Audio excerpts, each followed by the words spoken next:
Hi Florence, I know you're running for Ward 4 in Kitchener. We've been neighbors for 30 years, you've been in this neighborhood 38 years, and you have so much to be proud of.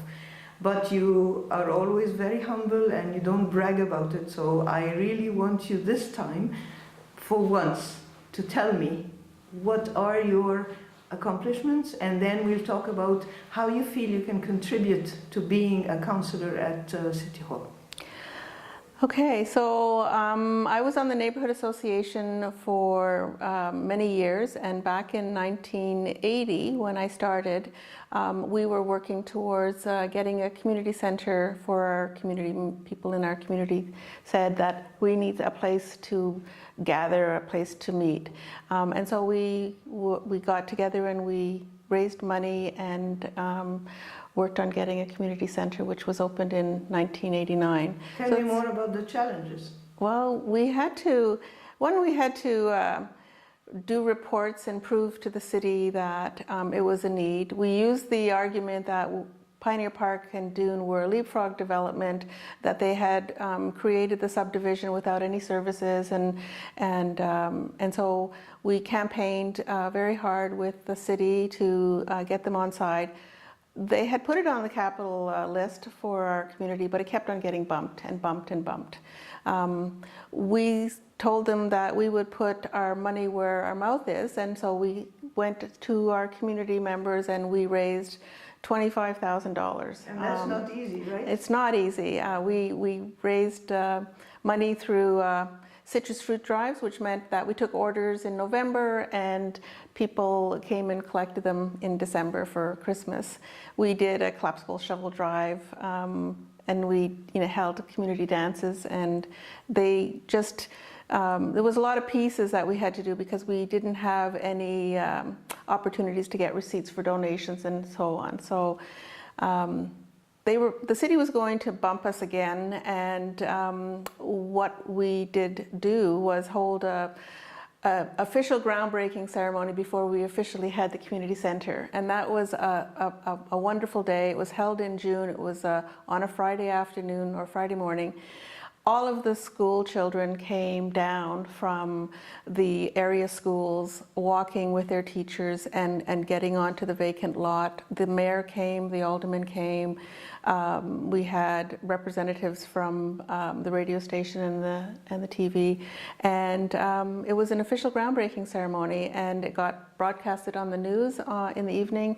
And when City Council met on the following Monday, the mayor said it's going to be very hard for us to not make a decision to put this community center in place to get going, and so they all approved the plans for it. And that proves to me how clever you are at rallying support from the community and getting everybody to come together. It was amazing because the people who came out were people who were very interested in supporting that concept, and so everybody that was working with me were people who wanted to see the community center built, and that was, the committee and the volunteers were great, and we took on the challenges that we were faced with by the city in a pretty structured and strategic manner. It was good. It was very good. Yeah, I remember the first day we moved in, before we unpacked, you were out there telling me, I'm the president of the DPPCA and I want you to volunteer. Well, you were my new neighbor. Yeah, I mean, why not start volunteering as soon as you get off the car? It is, yeah. Literally. Yeah, it is. It was good.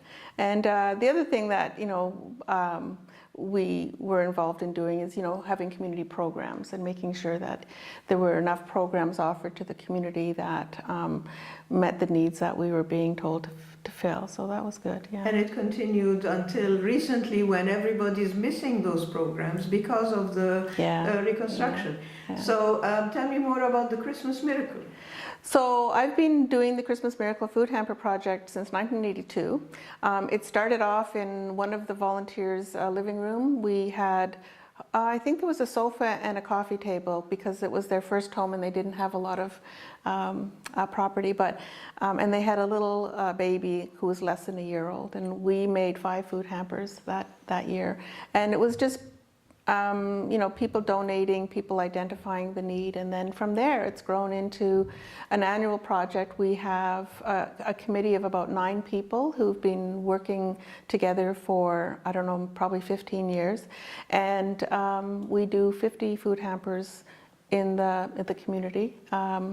We have an equivalent of about 100 volunteers in all for that project every year. So Amazing. It's very popular. Pat yourself on the back for all this, seriously.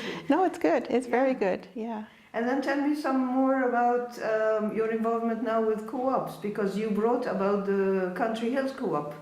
Oh my gosh, yeah. So I'm working in housing co-ops. I've been working in housing co-ops for 25 years. When I was a neighborhood association president, we had a zone application that came through our community for rezoning an agricultural property into high-density residential. And of course, the notice from the planning department went all around to members in our community that surrounded the property. And people were just up in arms. They didn't want it in their backyard, and they were wanting the community association to stand up for them and represent them at city. And at that time, what I did is I made I contacted the planning department and the founding board of the co-op and the architect and asked them to come to an information meeting, and invited it to all of the people in the area to come out. It was a perfect opportunity for information sharing because it educated the community around what the zoning rules were, why this application was being presented, a little bit more about the housing co-ops, and the community had opportunity to ask questions and make their statements of why they didn't support it. What happened was they had proposed 75 units. They were going to clear the property, flatten it, take out the trees, and put these 75 units in. But when the co-op and the architect heard the comments, they made modifications to the plans and came back with 55 units, keeping the houses and the tree line. And I thought everybody was very happy about that. So that was in 1986. And then we came back in 2007. Here I am. I'm hired to work at Country Hills Housing Co-op, and I'm thinking, oh my gosh, this is so awesome. I'm involved in this property a second time, and I just looked back on the history, and so I worked there for 7 years, and it's. You're still on the board. I'm still on the founding. Well, I'm on the board of the co-op next door. At New Generations, so yeah.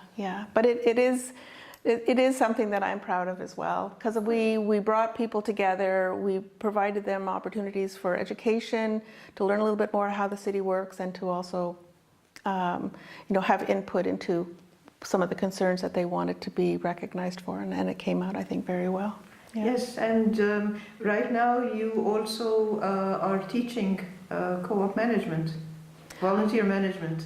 I'm teaching, sure I'm a distant learning instructor with the Institute of Housing Management. So people who are wanting to get certification in property management take courses at the Institute of Housing Management, and I am one of the distant learning instructors. So I think I've processed about 15 students, and I've been doing this since 1997, yeah. Wow. I know, wow. I'm very busy. I'm a very busy person. Yeah. Yes, so I always hear you saying that you're going out into the community, you're listening to the neighbors and the residents, and what you're going to do when you get to City Council after the 22nd, we'll see about that, but hopefully, what do you anticipate as a challenge? As a councillor? As a councillor, and dealing with controversial or opposing opinions in the community, because I know you're really good at mediating.